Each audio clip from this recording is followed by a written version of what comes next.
ఇక 6వ అధ్యాయము ఆత్మ సంయమ యోగము అనేటటువంటి అధ్యాయం అండి.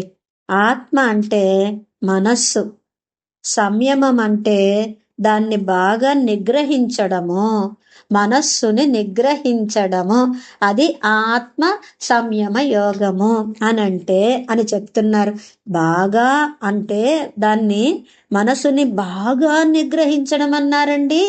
అంటే ఇక్కడ బాగా అంటే ఆత్మ కంటే వేరైన విషయములలో విషయాలను ఎంత మాత్రము తలవకుండా నిరంతరము ఆత్మనే ధ్యానిస్తూ ఉండి ఆత్మరతి, ఆత్మతృప్తి, ఆత్మ సంతుష్టి కలదాన్నిగా చెయ్యడము. ఇట్టి నిగ్రహానికి సాధనాలు, అనుష్ఠాన పద్ధతి, దాని వలన లభించే ఫలము, దానికి అధికారి మొదలగు విషయాలు ఈ అధ్యాయంలో విపులంగా విమర్శింపబడ్డాయి.